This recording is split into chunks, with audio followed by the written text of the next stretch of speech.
Welcome to the Ask Weldon Show, episode 167. Today we are going to answer the age-old question, the most frustrating question in the first world, the number one problem that all of us suffer, which is, why do I miss one day of a habit and then never, ever, ever do it again?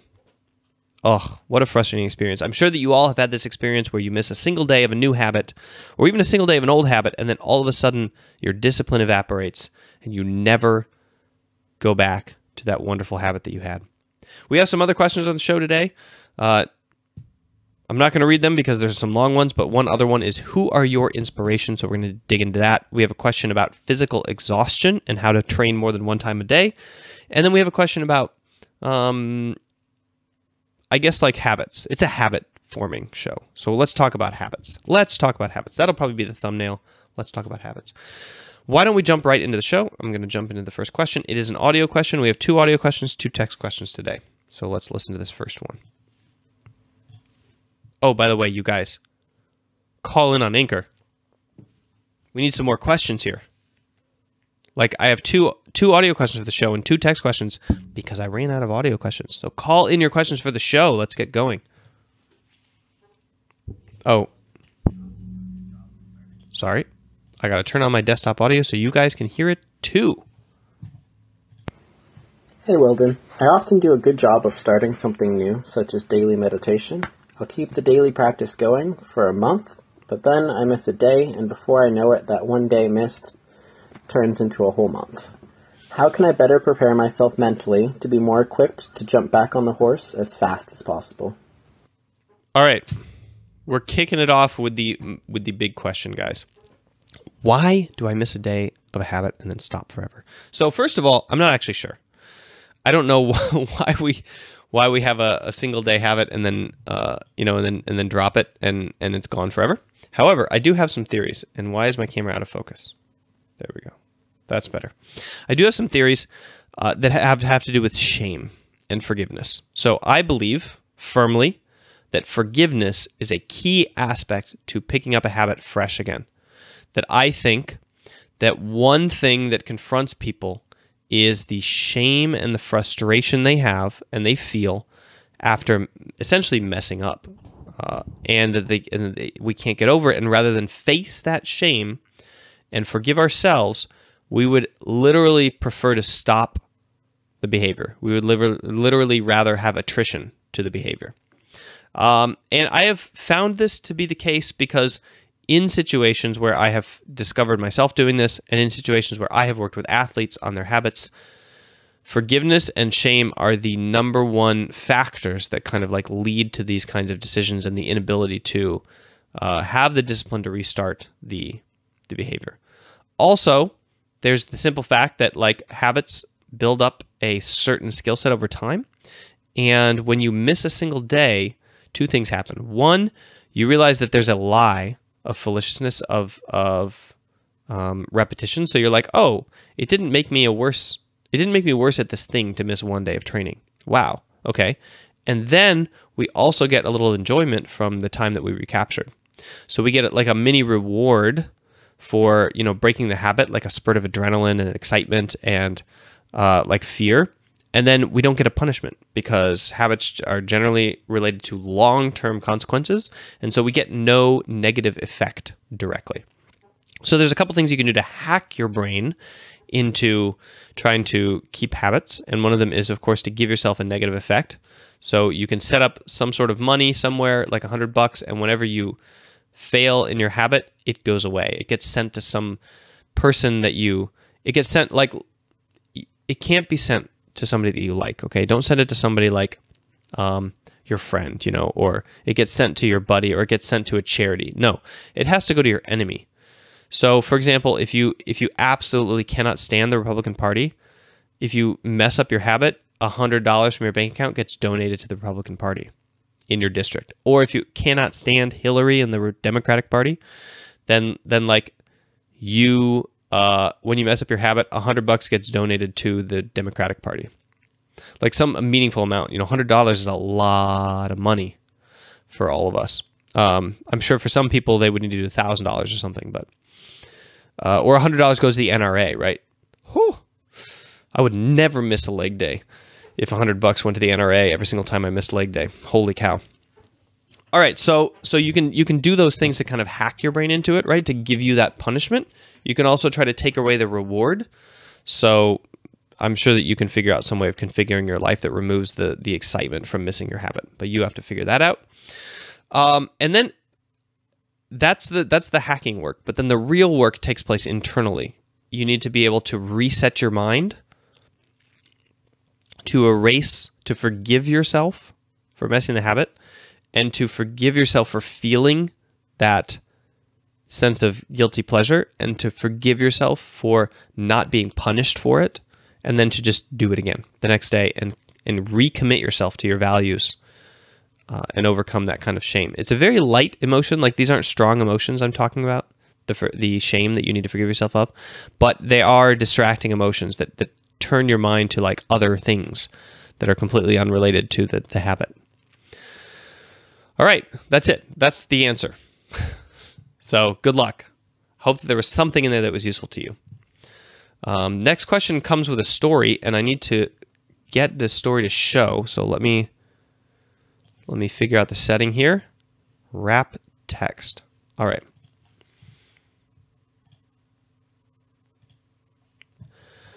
Knowing that I am capable of being disciplined in the short term, what can I do today to force myself to make those short-term changes in my behavior permanent?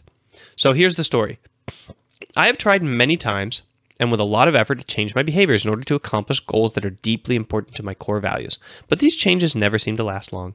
I even failed when I made changes to fix this very problem. For example, I did not manage to follow your Mac program for even one entire week in spite of my confidence in it. I've established step goals as well, but the result was the same. Okay. How to form new habits, you guys. It's so hard. First of all, it's so hard. If you can form one new habit, let me put it this way into the impact of habits, okay? If you were able to form one single new habit, going to the gym every single day for 45 minutes, it would fundamentally change your life forever. If you were able to form one single new habit, practicing piano 2 hours a day, every single day, forever, it would fundamentally change your life and what you would end up doing with your life and everything about you as a person forever. Okay? So habits are not something to take lightly. They're not something to be like, oh, I can't do this thing and everybody else can do this thing and blah, blah, blah. This is the task of life. All right? It's not like, don't look around and be like, oh, everybody else is good at doing habits. No, they aren't. If everybody was good at doing habits, we would all be like super elite performers in our crafts. Trust me. The only people good at doing habits are the people up at the top of the bell curve, in the NBA, in the NFL, at the top of their fields, the best scientists, the best performers in music, the best, whatever. Those are the people who can form habits. Everybody else is average at it. Even if they act like they are forming a habit, right? They get, for example, let's say that you have this person. You're like, no, totally. This one girl, she shows up at the gym every single day. She's so good at getting habits. And when she decided she was going to journal, she started journaling every single day. Okay, fine. She's going through the motions. What does she do when she gets to the gym? Like, is her mind 100% pushing against the limits of her life in a painful way that causes her to grow and stretch herself every single day? No. We get into the habit of comfort, right? She goes to the gym. Maybe the first day it's really hard. She works out hard. Second day she works out. Third day she's listening to a podcast. Fourth day she's listening to music and a podcast. And then you're just going through the motions. You're not actually doing the thing anymore, right? So the habits that make a difference are the ones where you go and every single day you push to the edge of discomfort and then you adapt and improve to cope. So what was the other habit I had besides going to the gym? Writing in a journal. Yeah. Are people really exposing themselves? Are they writing? Are they pushing themselves when they write? You know, or are they just like filling out the same questions every single day, saying the same thing? Are they exposing their emotions and digging deep and looking at the shame and looking and being honest with themselves and things like that, right? So, or do they just kind of like have a prompt and they just try to get out a little bit every day? All right, so look at the quality of the habit, not just the quantity of the habit, and understand, first of all, that if you can solve one habit for your life that you will fundamentally change like who you are as a person in 2 or 5 years. So this is not something to take lightly, and it's not something to kind of brush off and say, but I can't do this and everybody else can. No, that's not true. It is a grand quest. All right. So I want you to see it as a heroic journey, first of all, of great worth. A heroic journey of great worth. And then let's tackle it. Okay. Continue to try to scale the mountain. If you look at the people who are on top of the mountain with the bloody fingers, you realize that they didn't quit after they fell off and slid down, 50 feet, that they didn't just turn around and go down the mountain and say like, hey, I'll just not do that now. They climbed back up the 50 feet that they had fallen down, and they got better at it. And I would contend that forming a habit is not something that you can learn very well in the first 25 or 30 years of your life. I think that a lot of that depends on your environment and your parenting. And it's a skill that takes decades to learn. So I would say, in actuality, questioner, whose name I didn't write down because I'm an idiot, so now I don't know it, but Mr. Questioner or Mrs. Questioner, you think that you are not learning every single time you try to make a new habit. Like, for example, you tried the Mac program and it didn't work. You tried step goals and it didn't work. And you failed and failed. I would contend that you are learning a lot, that you are actually climbing up 50 feet and sliding down 40 feet.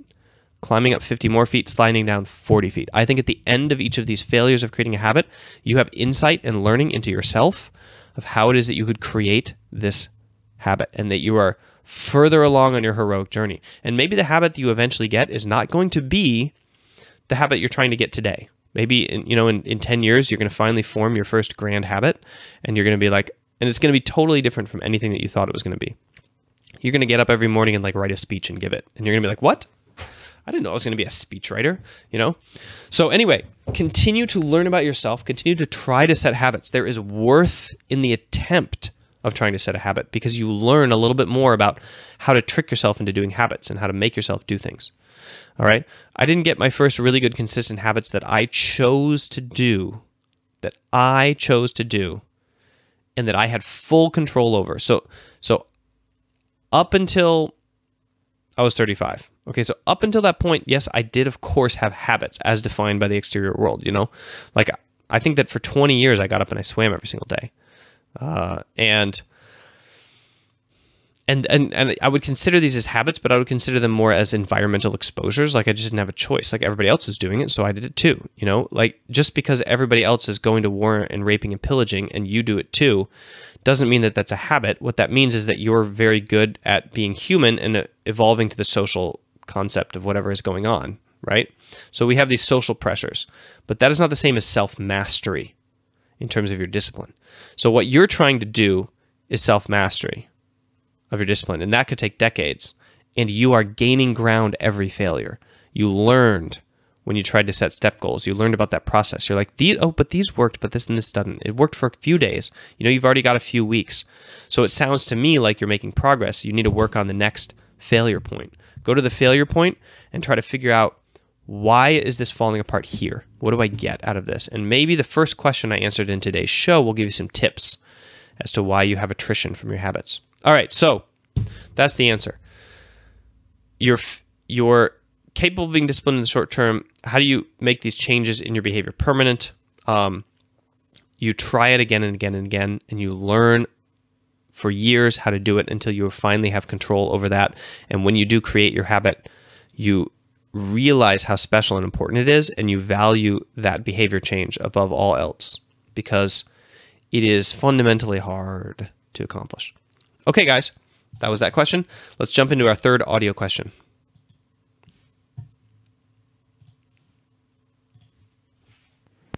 Hey, Weldon. I was wondering who some of the people were who helped inspire you to be the person you are today.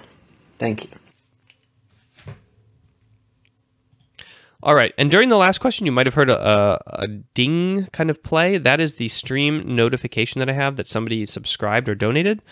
Yes, I'm streaming this live. This is a live show, and before and after the show, it's kind of like I would say like a nightly talk show, right? Where before and after the show, I'm out hanging with the audience, chatting with them. We actually today had a 45-minute pre-show hangout, I would say, where I answered questions. We dug into deep concepts. Like I cried.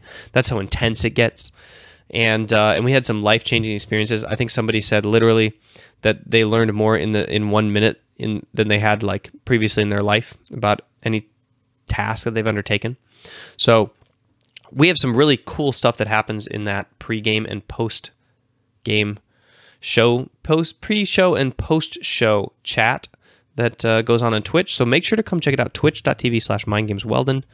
Follow that channel and you will get a notification when it goes live. You have to click the little show me notifications button. And yeah, I think it's totally worth it to be there. But anyway, now we're in the recorded show and I'm addressing you, YouTube. So that question, what is my source of inspiration? I draw a lot of inspiration from two quotes. One being Steve Martin's Be So Good They Can't Ignore You, and another one being a yoga video where this guy who couldn't walk did yoga for a bunch and then he could walk. And it's the paratrooper story, and he says, just because you can't do it today doesn't mean I won't be able to do it someday, back when he couldn't do it. And I think it's about Diamond Dallas Page. It's like the main source of motivation for that video, but I'm motivated by the guy. So I basically watch a lot of YouTube videos and am super motivated by people who are pursuing their talents, and I watch a lot of motivational videos. What are my sources of inspiration? Yeah, kind of normal people developing habits.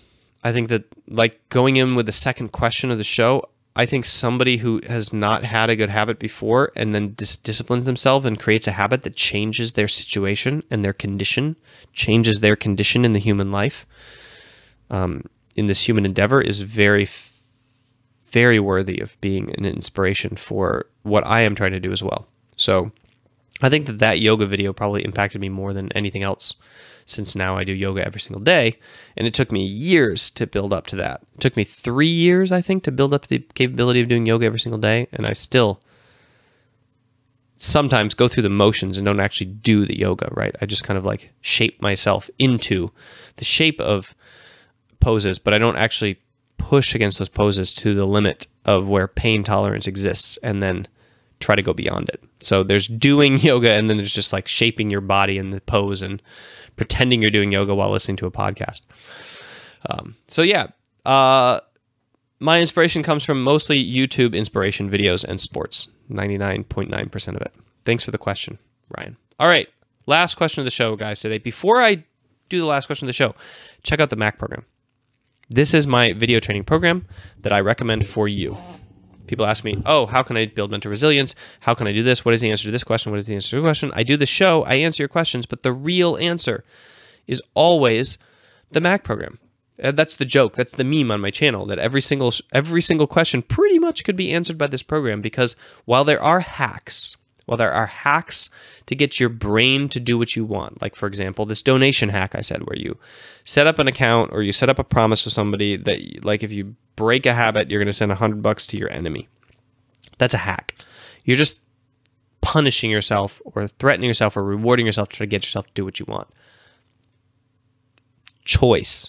Choosing to do the things that we want to do volitionally, because we are resilient enough and kind enough to ourselves to be able to do it, is the real goal of mental, I would say, growth or evolution. And that comes through mindfulness, being aware of the forces that drive our behavior, being aware of what goes on in your body, being in touch with the present moment, and really in tune with all of the rugged decisions that we face.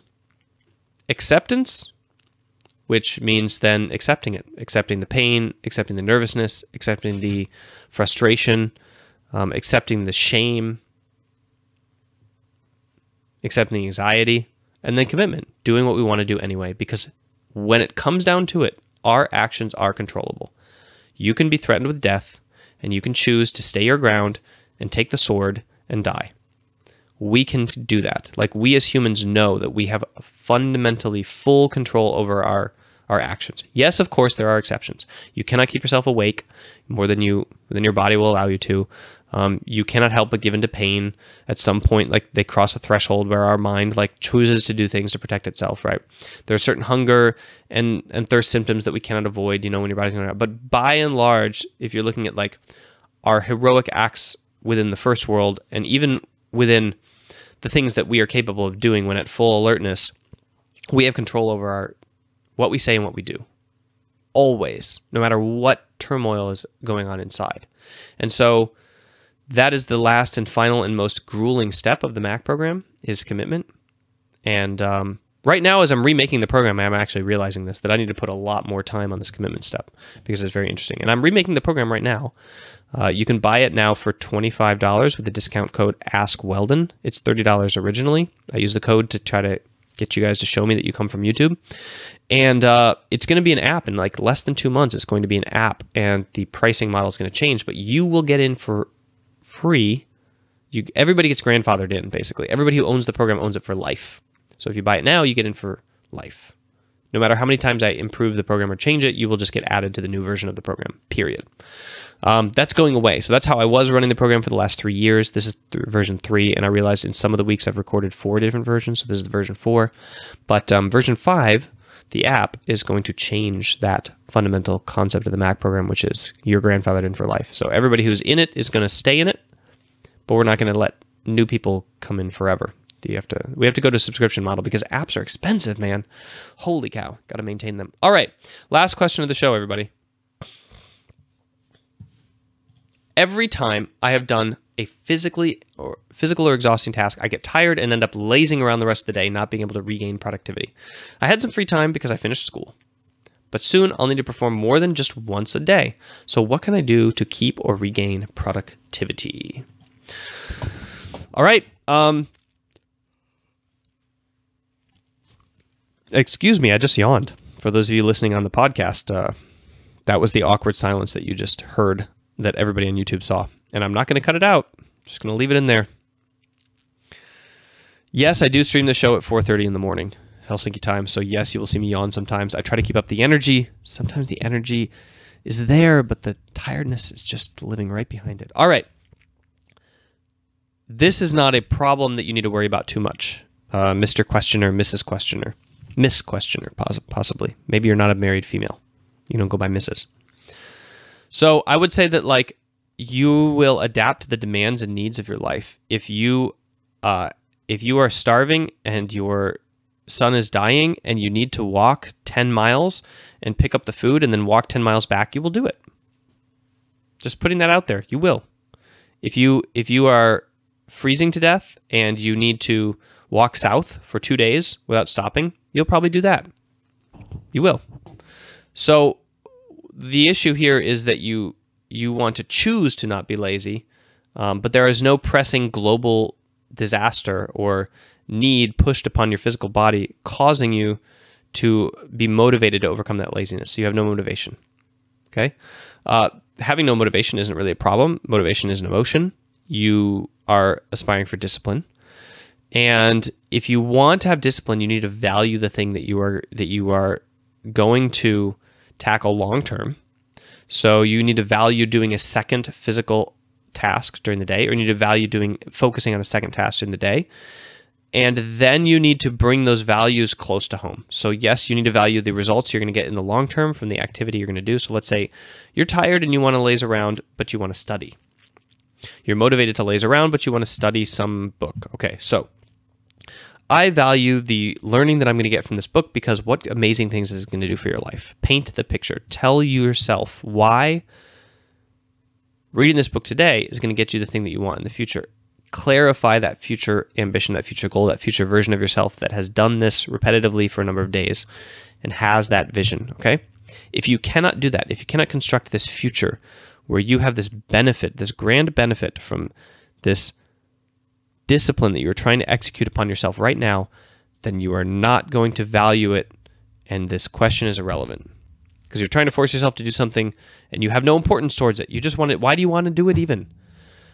Like, why do you want to be productive? Is it because the world says you should be productive? Is it because the world's looking at you and saying, you're lazy? And you're like, no, I don't want to be called lazy. I want to be called productive. And then you want to do it.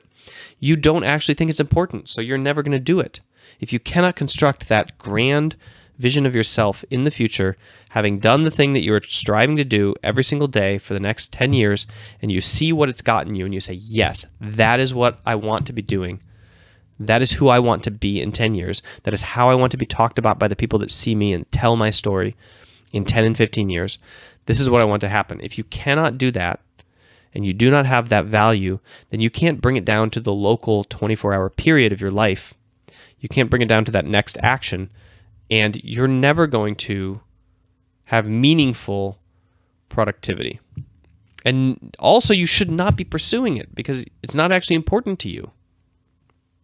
It's just being put on you by some external force, somebody, somewhere, society, your family, your mother, your father, your brother, your sister, your spouse is putting on you this onus of something that you have to do that you don't actually value. So find the thing you value and do that thing. And don't worry about this weird concept called productivity. Like, what even is productivity? It's like, oh, he did something in the afternoon. Oh, he didn't. He's productive. He's not. Like, okay, look at a video game player, right? Some guy posted me this in chat the other day. It pissed me off. He said, my career counselor asks me, he said, how do I want to do something meaningful for my life? Because my career counselor asked me these questions. They're like, okay, yeah, but imagine you're on a desert island and society is not telling you what to do. What is it you want to do? And my answer is still play video games. So I'm never going to accomplish anything. What do you think playing video games is? Like, society defines playing video games as not accomplishing something, and yet we go into the video game and we like level up, and you get this thing, and you do this task, and you accomplish this thing. It is literally accomplishment, like embedded in game form. So the issue is that you are being ascribed we are being ascribed this notion of productivity that is completely divorced from reality, and society changes the definition of productivity every 15 years. 15 years ago, productivity was having a job. Now productivity is starting a company.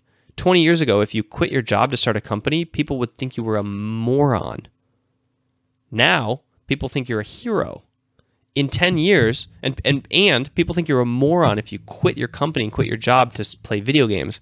In 10 years, people are going to think you're a hero for quitting your job to play video games. Like, productivity, just get rid of that word, okay? Find something you value, do that thing. Don't worry about anything else. Don't worry about being able to do a second physical task in the day. If you have completed the one primary physical exhausting task and you threw yourself into it in that day, then you've done it. You've accomplished that next daily step towards the thing that you're trying to tackle. And if you don't happen to be very productive the rest of the day as defined by society, who gives a crap? Because you are doing the thing that you aspired to do in the first place. And if you want to do a second thing in the day because you have two goals, then you will do that second thing in the day because you value that goal. So get in touch with that goal and aim for that. And forget about trying to fill the rest of your day with tasks that society would say like, oh, good, now he's being a productive person. Okay, that's my long rambling answer. Just triggered me a little bit. And then I had to tell the story about the desert island thing. I can't wait to tell that guy how wrong he is, that he actually is trying to accomplish something. And yeah. Make sure to check out the Mac program. I'll see you guys tomorrow.